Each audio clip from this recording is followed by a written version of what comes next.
Sang Yang Adibudaya, Namo Buddhaya, dan salam sejahtera bagi Bapak Ibu sekalian.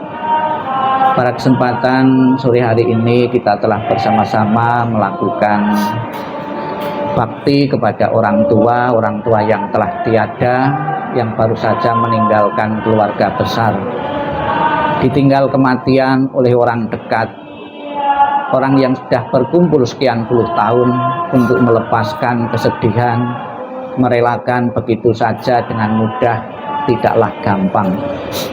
Bisa saja kita memberi nasihat kepada orang lain dikala kita melayat untuk mengikhlaskan, merelakan kepergian dari seseorang yang meninggal. Namun begitu, yang meninggal itu adalah darah daging kita sendiri.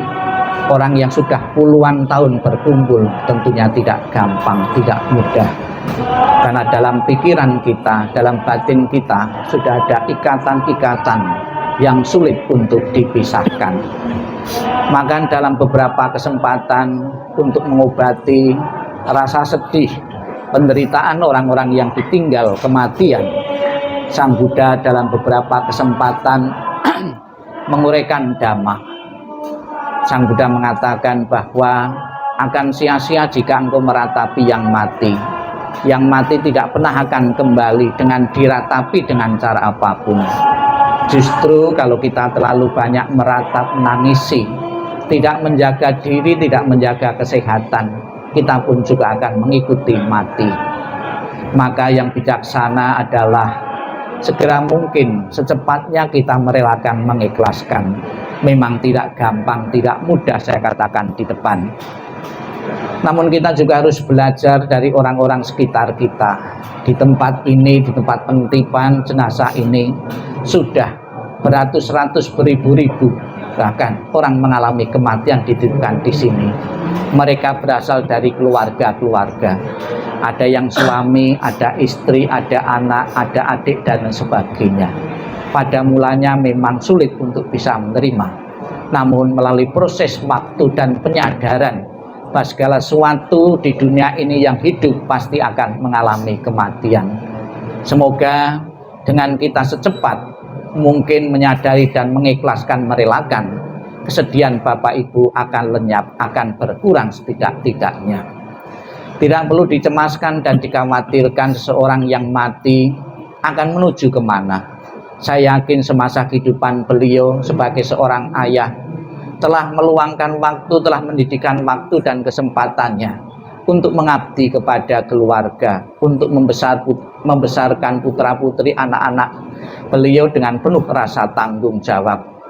Rasa bakti, pengabdian, dedikasi yang begitu besar yang dicurahkan untuk keluarga itulah yang akan menemani beliau di alam-alam yang lain. Sebagai anggota masyarakat juga demikian. Sebagai umat beragama pun saya juga telah memberikan dedikasinya untuk kemajuan masyarakat maupun agama. Di dalam Prasetya Buddha Amitabha mengatakan, barang siapa menyebut namaku, mengulang namaku dengan penuh keyakinan dan berharap untuk terlahir di alam surgaku, surga bahagianya, maka Buddha Amitabha akan menjemput arwah itu dan menempatkan di alam surga sucinya. Sudah menjadi cita-cita dan harapan setiap orang hidup di dunia bahagia sejahtera kalau mati masuk surga. Yakinlah dengan belas kasih Buddha Amitabha, dengan timbunan kebaikan-kebaikan yang pernah ditanam semasa hidup beliau di dunia ini, pasti akan mendorongnya untuk terlahir di alam bahagia.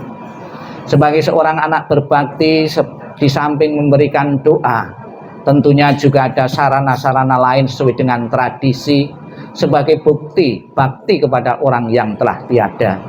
Di dalam gambaran pikiran anak-anak setelah meninggal orang tua agar menempati alam bahagia, satu tempat yang lebih layak, lebih bagus sudah disiapkan. Di samping peti jenazah ada rumah-rumahan. Pasti anak-anak akan bangga kalau sepeninggal beliau belum bisa menempati rumah semegah dan semewah ini. Bagaimana agar menjadi kenyataan rumah-rumah yang ditempati sebagus ini? Tentunya didukung oleh beberapa faktor. Di samping doa dan harapan, juga kebaikan-kebaikan yang pernah ditanam beliau semasa hidupnya. Kalau seseorang semasa hidupnya untuk membantu, untuk meringankan beban penderitaan orang, untuk beramal kebaikan, amal itulah yang akan mewujudkan impian dari anak-anak ini dan juga impian dari yang meninggal. Kemudian juga di atas peti jenazah kita lihat ada bermacam-macam rangkaian bunga-bunga di samping sebagai hiasan, juga sebagai simpatik keluarga-keluarga yang ikut berduka, ikut sedih atas kepergian almarhum. Namun ada makna hakiki dalam agama Buddha. Bunga yang ditaruh di situ memberi pelajaran kepada keluarga yang ditinggalkan dan juga kepada yang meninggal. Kehidupan yang dijalani oleh seseorang adalah kehidupan yang tidak kekal adanya. Kita bisa melihat perubahan dari kembang dari bunga itu. Dipetik masih segar, nanti sore atau besok sudah layu. Mengingatkan kepada kita bahwa kehidupan yang kita jalani adalah kehidupan tidak kekal, tidak abadi. Maka pergunakanlah ketidakkekalan itu untuk membuat kebaikan-kebaikan yang nantinya sebagai bekal kita dalam menghadapi kematian. Kita ucapkan selamat jalan almarhum Bapak Agus Suryono Gunawan. Semoga jalan yang kau lalui terang dan keluarga besar segera bisa mengikhlaskan dan merelakanmu menuju alam yang lain.